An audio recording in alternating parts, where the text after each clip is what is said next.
പാലക്കാട്ടെ അതിർത്തി പോസ്റ്റുകളിൽ വീണ്ടും വിജിലൻസ് പരിശോധന. വാളയാർ വേലന്താവളം RTO ചെക്ക് പോസ്റ്റുകളിലാണ് വിജിലൻസ് പരിശോധന നടത്തിയത്. 1.60 ലക്ഷം രൂപ പിടികൂടി. ഒരു മാസത്തിനിടെ മൂന്നാം തവണയാണ് പരിശോധന നടത്തുന്നത്.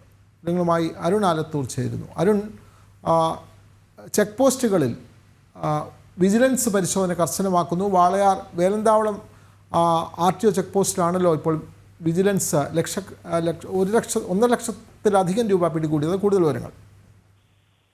വിനോദ, പാലക്കാട് ഈ വിജിലൻസ് RTO ചെക്ക് പോസ്റ്റുകളിൽ നിന്ന് കൈക്കൂലി പണം പിടികൂടുന്നത് തുടർക്കഥയായി മാറുകയാണ്.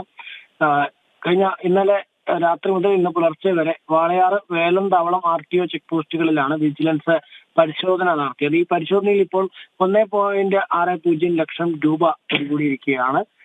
ഉദ്യോഗസ്ഥർ ഇവിടെ കൈക്കൂലിയായിട്ട് വീണ്ടും പണം എത്തുന്നുണ്ട് എന്നുള്ള ആ ഒരു രഹസ്യ വിവരത്തെ തുടർന്ന് വിജിലൻസ് ഉദ്യോഗസ്ഥർ ചെക്ക് പോസ്റ്റുകളിലേക്ക് എത്തുകയായിരുന്നു. തുടർന്ന് ഈ ലോറികളിൽ നിന്നും മറ്റുമൊക്കെ വരുന്ന അതിർത്തി കടന്ന് കേരളത്തിലേക്ക് എത്തുന്ന ആളുകൾ, അവരാണ് ഇത്തരത്തിൽ പണം നൽകുന്നത്. അവരിൽ നിന്നാണ് ഈ ഉദ്യോഗസ്ഥർ പണം വാങ്ങിയിരിക്കുന്നത്. അങ്ങനെയാണ് ഈ 1.60 ലക്ഷം രൂപ ഈ കൈക്കൂലിയായിട്ട് ഈ 2 ചെക്ക് പോസ്റ്റുകളിലുമായിട്ട് വന്നിരിക്കുന്നത്.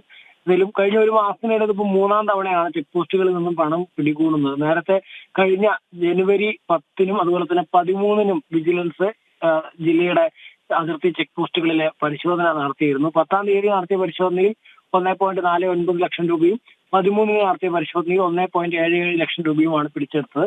പ്രധാനമായിട്ടും വിജിലൻസ് പറയുന്നത് ഈ അതിർത്തി കടന്നെത്തുന്ന ശബരിമല തീർത്ഥാടകരിൽ നിന്നും അതുപോലെ തന്നെ ഈ കരിങ്കല്ലും മറ്റുമൊക്കെ കയറ്റി വരുന്ന ലോറികളിൽ നിന്നുമൊക്കെയാണ് ഈ പണം വാങ്ങുന്നത് എന്നുള്ളതാണ് കണ്ടെത്തിയിട്ടുള്ളത്.